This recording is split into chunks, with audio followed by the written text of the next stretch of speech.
3 out of 4 people are overweight, and at least a third, if not closer to a half at this point in 2025, of people are clinically obese. Yeah. And that's not going to set you up for becoming the highest form version of yourself, especially from a health perspective. People don't bat an eyelash when you go to the McDonald's drive-thru, but when they see you eating a home-cooked meal, they're like, oh my gosh, you're dieting? And it's like, well, when did that become dieting? So one of the things that we teach clients is the 80-20 rule. But that same concept applies to more than just nutrition. Yeah. It applies to living fit. It's not about knowledge, it's about application. Knowledge is not power, applied knowledge is power. Accountability doesn't just come from a coach, it comes from being around other like-minded people. Who are you surrounding yourself with? Who are you living with? Is your spouse, partner, or roommates understand what you're trying to do, what changes you're trying to make? Are they supportive? Are they not? A big part of living fit is welcome to the Higher Form podcast, where high performance meets real life. We talk about how to grow with intention, lead with clarity, and feel strong in every season. Welcome back to the Higher Form podcast. Today we're going to be talking about principles and processes for healthier living, part 2. My name is Nick. I'm Brittany. And we are excited to have you guys back to pick up where we left off last time. Yes. We can be a little long-winded sometimes, but this is a dense topic, so we just figured we'd split it up into part 1 and part 2 so we could still hit all the things that we wanted to and it not be too long of a conversation. Yeah, picking up where we left off last time, I reminded you that, and myself even too, that the reason we have this platform is to go deeper on topics. True. So we're excited to get a chance to continue where we left off. We talked a lot about all the different pieces of the puzzle on the training side, the nutrition side. Even before that, laid some groundwork around this whole concept of mind and body and self and reaching your peak potential and some of the different influences that got us to the point of building these processes and systems. As we dove deep last time, and we will again today, one of the things to keep in mind is there's a lot of density in why we put these things together and where we put them together. And we're going deep to give you the understanding that it's all rooted in science and thoughts and that there's a method behind all the madness. But then also being able to have that skill set to zoom out and keep it really simple, because it is going to apply different for everybody depending on what their situation is. Yeah, for sure. And just the adaptability of taking the science and how to apply it in real life so people can tangibly see the health outcomes that they're looking for. Yeah. So we talked about train smart. We talked about eat well. Yeah. And we're going to dive into living fit today. Yep. And really that aspect of the trifecta is around how do we build something that ties it all together? How do we build a lifestyle around training smart and eating well? How do we really make this become something that is going to fit into our day-to-day, our week-to-week, our month-to-month, and help us not just achieve, like we talked about a lot, the short-term outcome goals, but become the versions of ourselves that we are really working on becoming. Yeah. So when we think about living fit, a lot of this comes back to some other pillars in the way we approach what we do at Avexia, and that's accountability. And that's a word that I feel like a lot of people have their own perception of what that really means. You want to explain a little bit about what we mean by integrating accountability into living a healthy lifestyle? Yeah. So you've got a goal, or just in general looking to be healthier, and sometimes changing what you're doing is hard. Almost every time changing what you're doing is hard.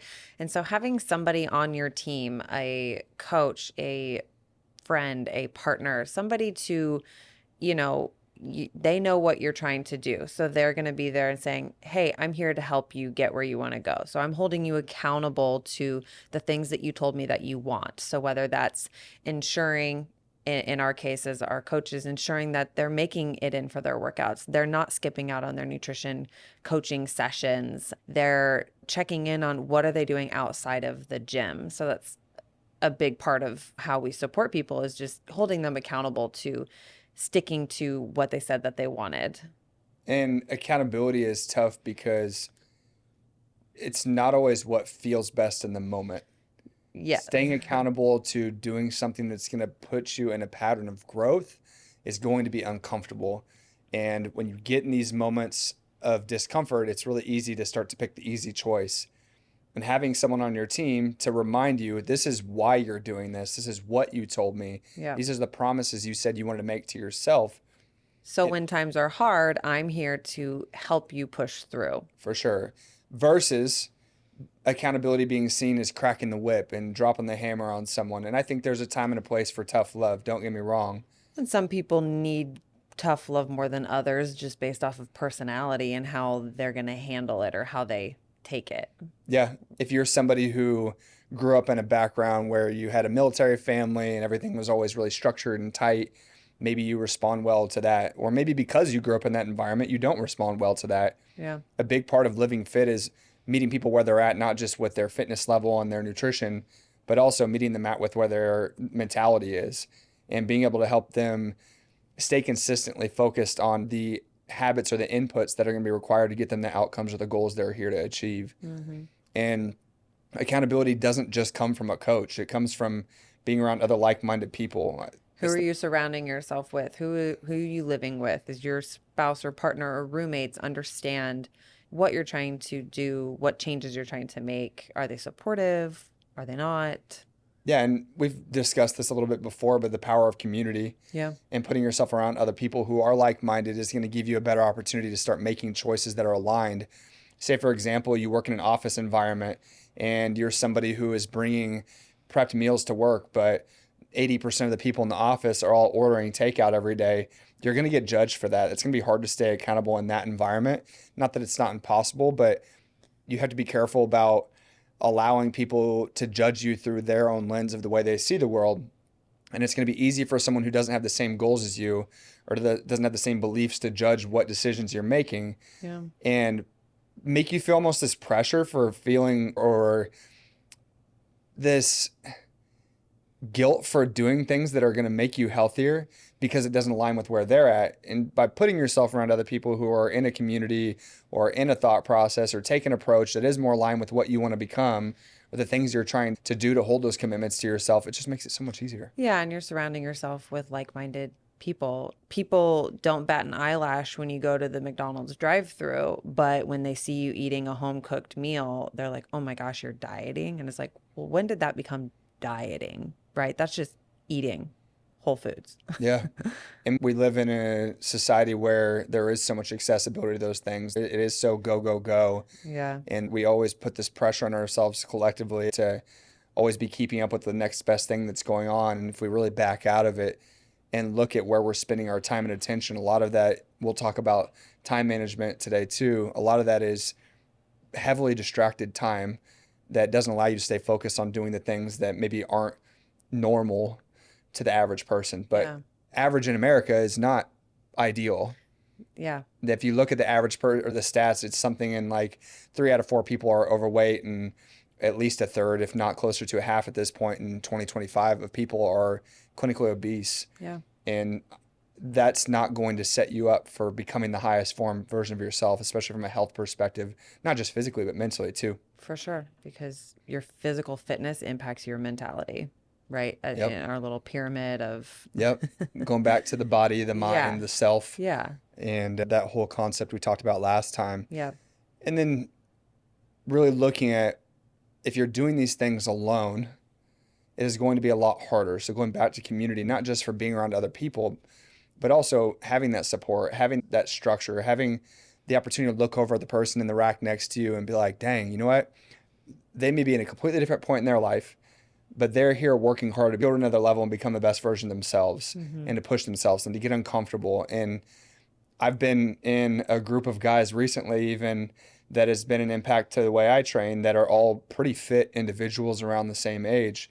And even someone like myself who is pretty consistent about working out, I haven't not trained consistently outside of a week or two off every once in a while Yeah. whenever I just needed a break for many years. I still don't push myself that hard. And when you're not in an environment that challenges you to grow, you're not going to grow. yeah, So I think that's a big form of accountability too, as we talked about being around the right people, being in around the right space, and stepping into a place where you feel like it's just the energy. I think there's something about that energy side of it too. yeah, definitely. We've mentioned this before, but just who you're surrounding yourself with is going to impact how you want to go about things. You never want to be the smartest person in the room. Same kind of concept. You always want to be surrounding yourself with people who are trying to be better as well, because they're going to maybe know something that you don't know, and you have that collaboration with somebody else who's also on a journey to bettering themselves in a different way even. And that's uncomfortable. And I think that's why a lot of people Totally. struggle with it, Yeah. because discomfort is something that we aren't naturally in our DNA born to run from. If you think about back to times long before technology and the way the world used to be 100+ years ago, all these instincts are here to keep us to survive, but we don't live in a environment where we have to fight to survive every Yeah. day, or we have to worry about where our next meal comes from. But that is still in our DNA to think and act that way. And part of being able to overcome that ability to get uncomfortable or comfortable with the uncomfortable is being able to unlearn old systems and thoughts and approaches and behaviors so that you can create space for the things that do need to be put into your life or into your thoughts or your approach. Totally. And this is a little bit of therapy mindset, and I'm not a therapist, but it's, if you're like, oh, I've been doing that forever. It's like, okay, well, we're changing now, and that's okay. And so having the mindset of, if you've been doing this a certain way for so long, it's obviously not serving you anymore. So we have to change, and it's uncomfortable to change. But if you want to get to this next place, you can't keep doing the same things that you're doing now. So you have to change. And to continue to keep tying things back into the previous episode, because it is an extension, this is an extension of that, the behavior change model. Yeah. Being able to put yourself in a position to recognize, one, that you need to make the change, and be able to self-reflect and put yourself around other people who you look up to. That way you can say, dang, how can I be like them? Yeah. How can I get to that level? And look at it from a place of belief, but then also recognize that if I'm going to want to see these things come to life, I have to be open to feedback and hard lessons that are going to force me into a zone of discomfort, Yeah. making decisions to start to put myself in a vulnerable place and actually start chipping away, doing the hard stuff that's going to give you the progress you're looking for. Yeah. Which is it's not easy No. for anybody. No matter where you're at and what Yeah. level you're at, I think it's contextual to each individual in regards to what may be hard to one person may look impossible to another, but it's all the same level of difficult relatively to each person. Yeah. So while one person that might be getting from a 200-pound back squat to a 250-pound back squat, while another person that might be, I have a hard time going up and down stairs. Yeah. And that it's the same level of hard. It's just two different situations. Yeah. Yeah. Because it's relatable to where you're at for anybody. And when you look at making change, your ability to make that change is going to come in phases. We talked about training periodization. We talked about nutrition periodization. Now it's talking about periodization for your mental capacity to handle things. Yeah. I'm not going to be able to come in and change everything all at once. And I have to recognize that if I want to be at a different place, I've got to take it one step at a time. So that's why it starts with behaviors versus perfect plans. And we discussed this before. We've learned this many a times in our professional experience and even personally, where you come in and you're like, hell yeah, I'm motivated. I'm ready to go. Yeah. I'm going to change all these things. I'm going to start a new life tomorrow, new year, new me, Yeah. new week, new me, whatever it is. And then you get in and you try to change so much that your capacity to handle that much volume of change is just not sustainable. Yeah. Where if you would have come in and said, you know what, tomorrow I'm going to do this better. I'm going to commit to this one thing and I'm going to be really good at that. I'm going to get brilliant at the basics. I'm going to master this behavior. And then I'm going to, after a week or two of doing that, add in another thing. And what we've learned, at least in working with a ton of people, is most people struggle with changing more than 2 to 3 things at once. Yeah, you can focus on a couple, but once you get more than that, it's, again, you're trying to change too much where you're just not going to be successful with all of it. So reel it back, be realistic with what you can handle, because everybody outside of these few things that you're trying to incorporate into your new routine or lifestyle, you've got all the other life demands that you're also managing. And so you just have to be realistic with what you can manage. And the thing about this is the concepts, when we zoom out, like we've talked about, train smart, eat well, live fit, are not that difficult, which is the point. And you hear this all the time. We hear it all the time. I know what I need to do. I'm just not doing it. Yeah. Well, that's where accountability comes in. That's where coaching comes in. That's where community comes in. And having the opportunity to put yourself in an environment that's going to make you better or going to help nudge you along the way when you're starting to slack. Yeah. It's not about knowledge, it's about application. And that's the biggest thing that we've really leaned into is personally, early in my career, I went out and got every cert that I possibly could because I thought I'm not valuable unless I know more. Mm-hmm. And one of the things I've learned as I've grown into more of my adult years, we bought a house, we have adult responsibilities, we have dogs, we have kids, we have a business, is that knowledge is not power, applied knowledge is power. Yeah. And so many people struggle to actually apply things, let alone the amount of information they get. Maybe they're applying the wrong things because they haven't vetted it through the lens of a professional, you know? Yeah, for sure. And just like we keep referring back to is just because you know all these things doesn't mean you're going to be able to apply it to the person as a coach that you're trying to help. You have to find a way to, how do I help this person? Even though I know all this information, how do I help them make the behavior change? Which is, again, everybody's going to respond different to how they accept making a change. Some people need a little bit more of a drill sergeant. Some people need a little bit more coddling. Some people need a cheerleader. Yeah. Everybody needs a little bit of a different support structure. And that's the art of coaching, is you can be the best coach in the world. I've known trainers and coaches that are book smart beyond what I could ever imagine, Yeah. but they struggle when it comes to working with people. Yeah. And I've also known people that are phenomenal at People.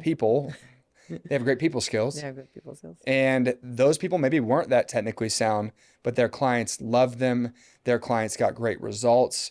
And even if sometimes it was a little cringy to watch some of the things they'd have them do, those people would come back and they'd stay consistent and they'd do all the little things and they'd stack wins over a long period of time because they trusted that person to help guide them through where they're at based on what they needed at the moment, and continue to evolve that through the time. So adaptability, relatability, those things to me go a lot further along than having all the skills. And that's something I struggled with when I was first starting.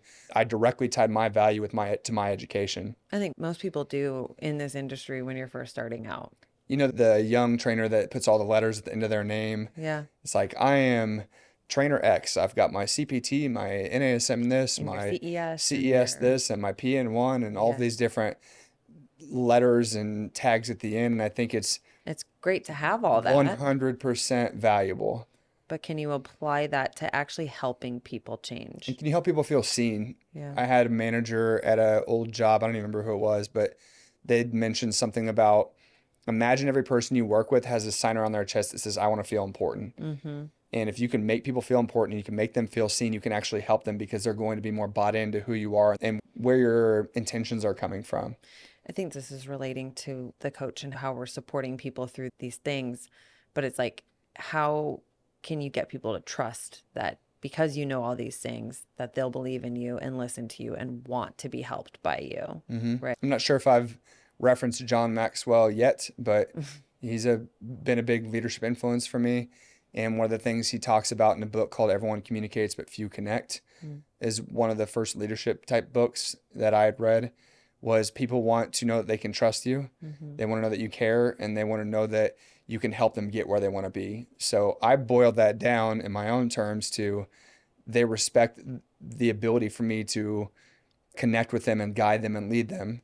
They know that I have the functional knowledge to get them from where they are to where they want to be.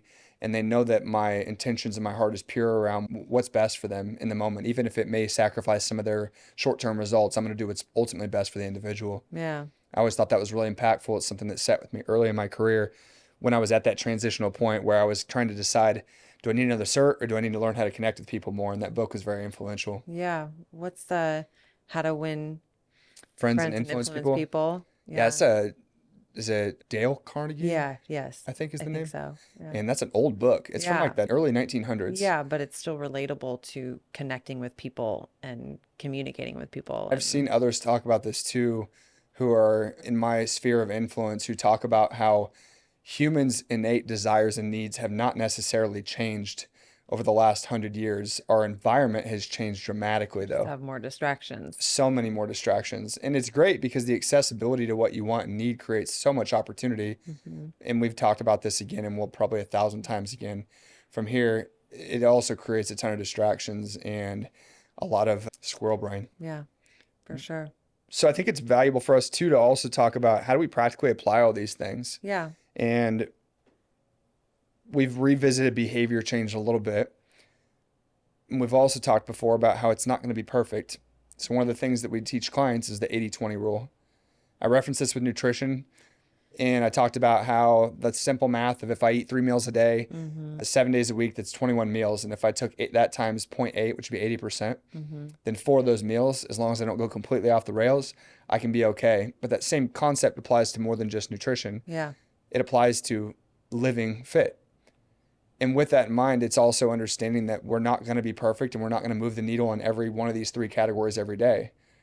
Good friend of ours, Brandon Reed, shout out to Trajectory Spine and Strength. He posted this yesterday and he talked about how one of the greatest skills you can have in being a healthier person is if you're not going to do well in one of these categories, you're going to have to do a little bit more in another category. So if I'm Yeah. not going to work out or get as much movement today, I probably should skip eating out and eating fast food and make sure that I'm having a home cooked meal. Yeah. Or if I'm stuck and I have to go through the drive-through to get lunch, be smart about what I get, but maybe I need to go on an extra walk today. Yeah. And just how to be able to find that balance. I was gonna say that's the balance scale, the teetering of just because, you're not gonna be 100% even across the line every single day. So if you have to dip down into one, you got to put a little bit more into the other. Yeah. I thought that was just a really good way to put it. Yeah, I And it's like something that. we talk about too. And we've talked about balance collectively, but even just in these 3 pillars we talked about, or really the two: train smart, eat well, And and then living fit, just the whole collective sum of it all. yeah. You look at those different pillars of nutrition and strength and exercise and sleep and hydration, the 6 steps that we talked about. Yep. If you're not going to be great at all of them, then you got to be really good at maybe some to be able to make up for others. And obviously the goal is to get good at all of it. Yeah. But that's where we go back to talking about your capacity and your mental load and your Yeah. ability to bring it up How much can you handle? for sure. And then also being human and understanding that there's going to be times where you don't want to be perfect and you want to live in the moment and you want to enjoy a good donut from Hy-Vee. Yeah. Okay. I like a donut every once in a while. I Who had to call you out on that. doesn't? Yeah, I had to call you out on that. Yeah, I mean, I like a donut every once in a while. That's okay. I do too. Yeah, I just who had to doesn't? humanize you a little Yeah, bit. no, I'm a human. I like sweets. I like salty, sugary things every once in a while, but you get it, and then I'm good for a while, and I don't feel the need for it. Also, I think if you don't have that stuff regularly, you get the sugar out of your system, the sweetness, the artificial sweeteners.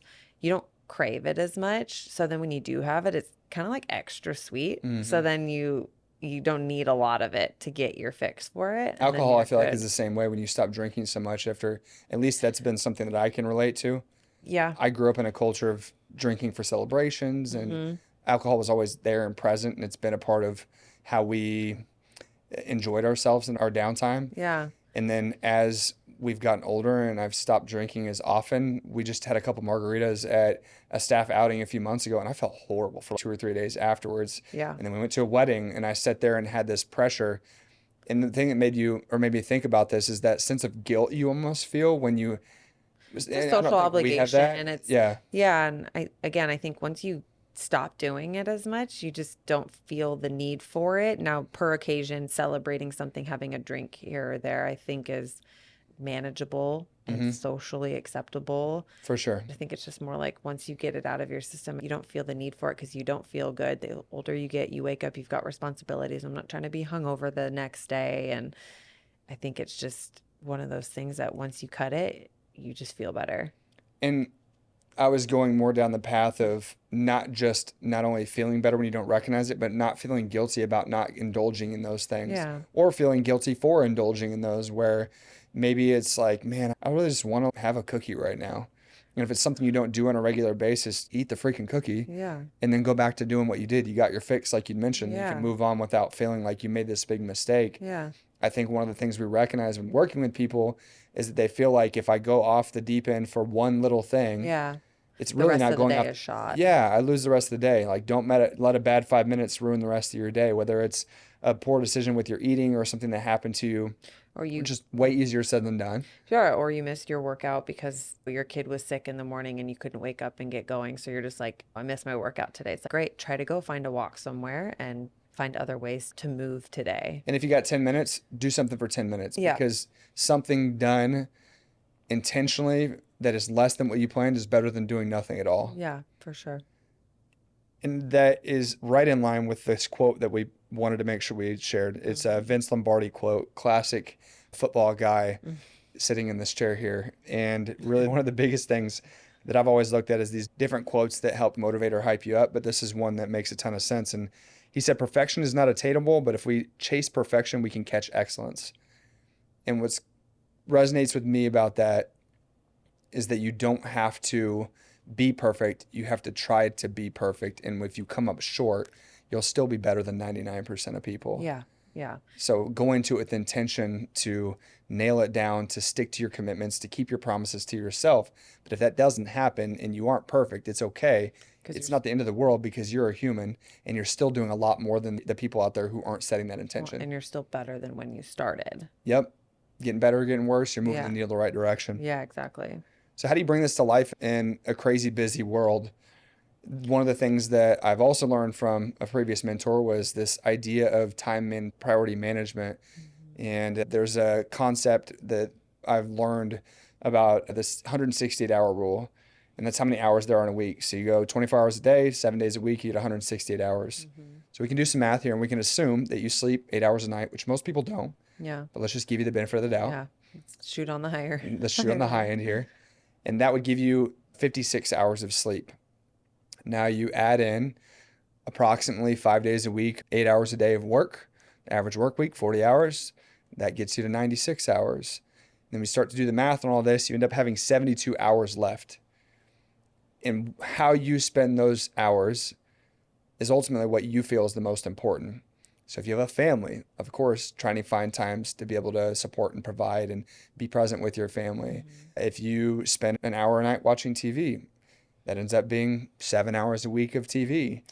There's An hour workout, 20-minute transportation to and from, just building in all the logistics of what you're doing with your day, and then where your time is left over for the other things that are demands in life. So let's do the math on that then. Yeah. And this won't be perfect, but it'll be pretty close. Say you work out 4 hours a week. Yeah.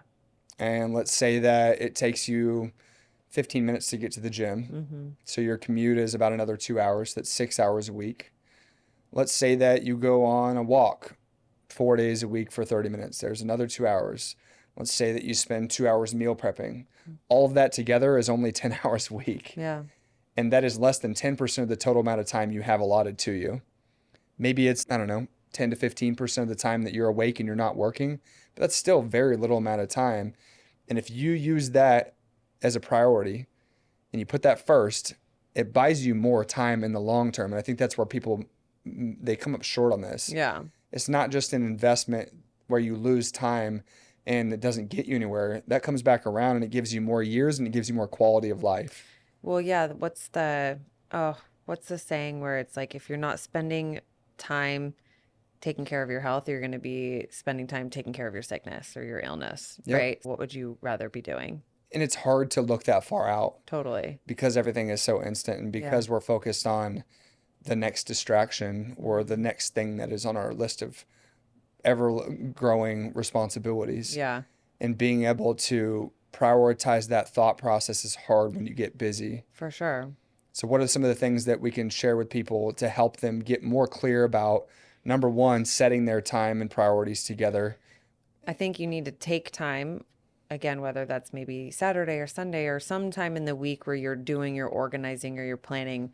We always say at the beginning of the week, you're like, what's going on this week? We use Google Calendar like our life depends on it. And we color block and we time block, because if we don't, then we're unorganized. We have a lot of things and responsibilities. And so if we're not planning for them, we even put our workouts in there. Like, when am I going to work out? I make my workouts orange so it stands out and it's bright and I know exactly when I'm working out this week, right?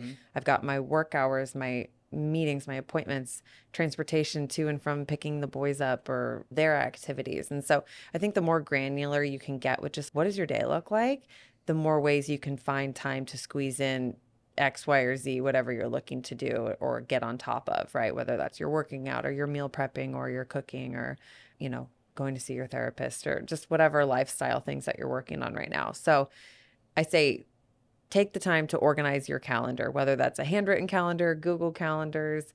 The more specific, the more you're going to be able to view, okay, where do I have time to add in the things that I'm looking to add in, or where can I budge this? I say we live and die by our Google calendars. Yeah, if it's not there, it's probably not going to happen. For sure. 100%. We'll forget about it.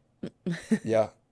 Especially as you continue to grow into a higher form. And we talked about this last time. More is not always better, but But you got to be organized with what you're doing, or else mhm. something is going to slip. So on a daily basis, one of the things that you hear people talking about all the time is like journaling and setting your intentions Hmm. and having affirmations and things to walk through. For me, some of that stuff, and I know for both of us, that's hard. We haven't stuck with it. The longest I've ever journaled was about 90 days, and it was game changing for me, but it's hard to carve out the time to do that at the beginning of my day. So what I've found is I check my Google Calendar the night before Yeah, it's like, to look at my next 3 days, hmm, but most specifically the next day. yeah, So 3 day window is my advice. Look at what you've got going in the next 3 days every single day. That way you can always be prepared for what needs to happen, not just immediately tomorrow, but also maybe I need to call and set something up for 2 days from now. Maybe I have an appointment coming up 3 days from now. I need to confirm with somebody, or maybe I've got this trip coming up and I haven't packed, or I haven't booked a cab to the airport. I don't know, random things. yeah, But on a daily basis, I think looking at your calendar, obviously time blocking things, but looking at your calendar and seeing what do I have going on the next day, what do I have going on the next 3 days, and being able to go from there. yeah, On a weekly basis, like you had mentioned, setting aside time to start to plan out what the week looks like. yeah, That way you can start to figure out on a more zoomed out scale what all is on my agenda this week, where's my head need to be, when am I gonna get my workouts in, when am I gonna prep my food, yep. what do I need to have going on a little bit larger scale. On a monthly basis, being able to start to look at maybe setting themes for the month, Yeah. or on a quarterly basis is probably more like it for Kind us. of like seasonally, what's going on Yep. this season? What are things that I need to be aware of? What's coming up? What do I need to plan We're for? typically more quarterly than we are monthly. I'd say we look at things on a weekly basis, on a daily basis. The 3 day window is something I use a lot. And the quarterly basis, Because I think you use that more than me. I don't necessarily look at my 3 days, but I'll look at one day or the whole week and just get a general part of that is idea probably of. just the nature of my role in the Correct. business. But Correct. depending on where you're at, everything works different, right? Yeah. We're two people that live together and we follow different practices on certain things. Mm-hmm. You got to find what works for you. On a quarterly basis, I think it's important as well because you can look at things in 90 days. We went to a place in Arizona. It was right outside of Scottsdale called Savannah Mm-hmm. for a baby moon when you were pregnant with our first. Yeah, it's And they like had a do you wellness remember the quote on the retreat. wall that they had there where it talked about it takes 21 days to change a habit, it takes 90 days to create a new lifestyle. Mm. And by no coincidence, we start people on 12-week programs Yeah. because it gives them an opportunity to create a short term, still longer term, defined period of time to be able to create change in their life. Yeah.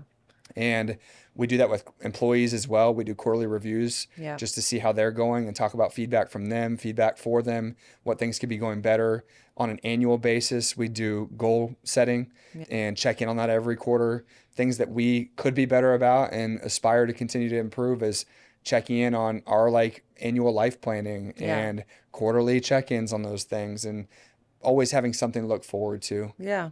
You just have to strategize and organize. Hmm. At the end of the day, if you want to make a change, if you want to get better, if you want to improve, then you have to plan and organize for it. Correct.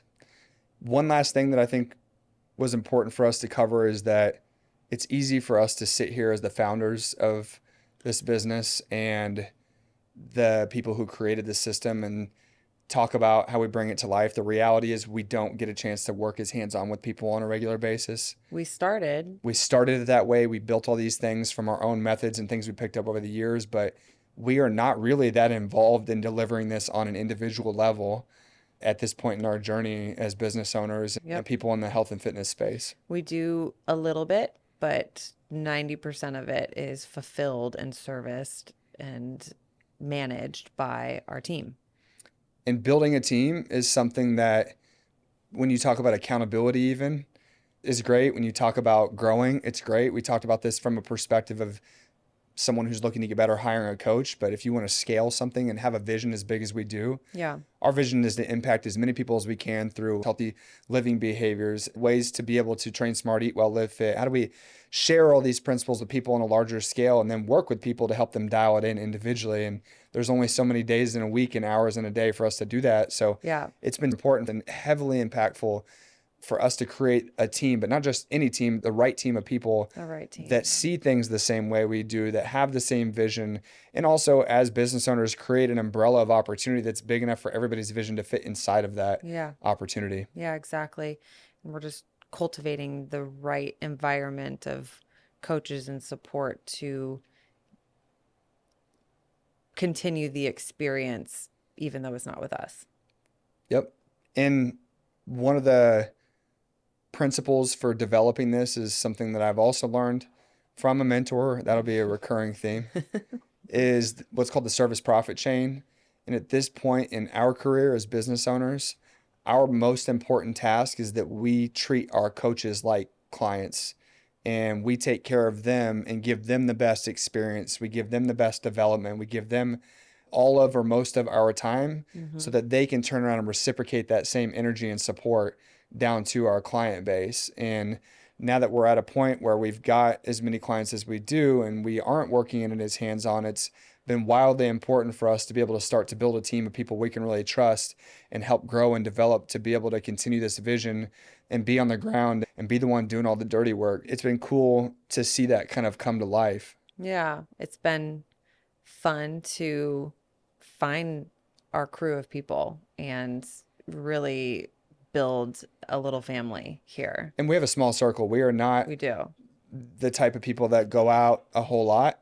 We don't have a ton of time to. No, And our this time. and our priorities, right? When you talk about time and priorities, our Yeah. priority is to chase this vision of creating a family and be able to build a business that leaves an impact and create freedom of our own through the things that we're doing. Yeah. And the only way you can really do that is if you have a team of people to get that there. And You're not going to do it by yourself.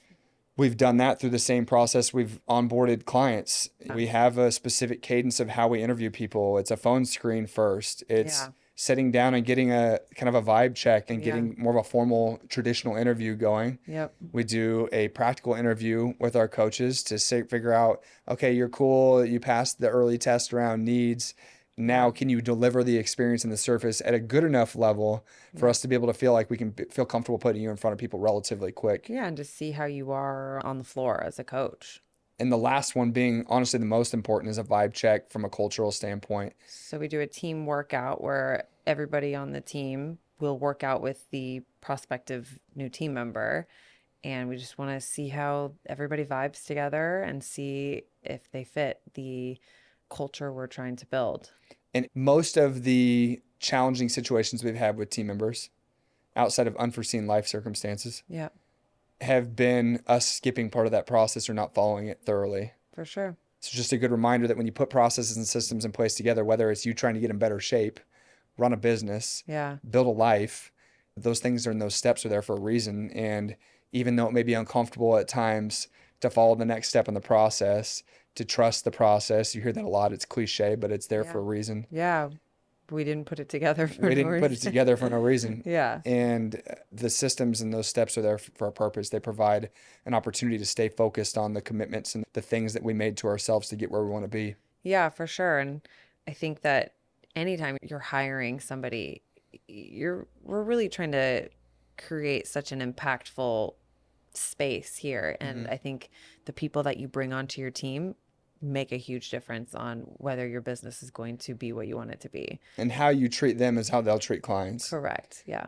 So it's important, and it's been important for us to make sure that when we do onboard somebody new, that we take them through a really structured approach. Yeah. I had the benefit, it's how I met you, of being able to learn corporate expectations around employee onboarding, and I learned from some great leaders. Yeah. One of my first higher level leadership roles when I was at Lifetime was being a regional education specialist, which was basically a role where I get a chance to help onboard new trainers and set the standard for what it meant to be successful. And Yeah. that's honestly one of my favorite things to do is coach coaches, because it gives me a chance to nerd out on all the different things that I've learned over the years. With people who appreciate nerding out. Yeah, there are people. Yeah. And when you give them that experience and you turn around and say, hey, I want you to give this client the best experience in their first 90 days possible with us.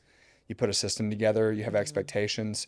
When you take them through that and they've felt it, not only from them being the client, but them being seen as a valued employee and asset to our team. 'Cause we don't really take that dictator type of leadership here. We Yeah. want everybody to be an asset. Yeah. We have 5 core principles that we operate off of, or core values we operate off of. It's being a pro, it's Yeah. showing up prepared, it's getting the job done, taking care of people, and being an asset. Yeah. And we want to make sure that everybody shows up ready to be able to deliver that professional experience, because we definitely aren't the entry level fitness place. Yeah. Show up prepared, but also be adaptable, Yep. be able to adapt to scenarios so that you're not so rigid that you can't go with the flow if things change. And take care of people, which is adapting to the person that you're working with and the Yep. energy that they need at the time. And Yep. Yeah. And being able to get the job done. I think that's Yeah. important too. It's not do your job, but it's get the job done at a level that allows you to be able to say that I did what I was here to do today. I was able to serve and deliver what my expectations were. Yeah. And not only that, but go above and beyond where you have the opportunity. Yep. And the last thing is, this has been the funnest part, in my opinion, of building a team of people to deliver this, is finding people who bring a unique value to the table. Yeah. I think it's important in a workplace culture for everyone to feel like they have a place Yep. and they have a role and they have value to the team. And that's been something that's been fun to be able to cultivate in this culture, in this community, is Yeah. take all of our different coaches and really help them grow into the things that make them unique and special. Yeah. That's where we're going with the next series of our podcast. Yeah. Nick will be sitting down with our coaches and helping you guys get to know them, where they come from, why they're so passionate about what they do, and how they've helped us continue to build this vision of helping as many people as we can. Yep. If you like today's episode, share it with some friends, family, anybody. Coming up, we're going to be starting to dive into a series of interviews with all the fitness professionals that we trust to deliver this big picture vision and all of these theories and principles to help impact people on a greater scale. That's all we have for the day. Yeah, it'll be great. Appreciate you joining us. We'll catch you next time. Thanks for listening to today's episode. If you liked what you heard and want to hear more, you can follow us on social media and tune in anywhere you listen to podcasts.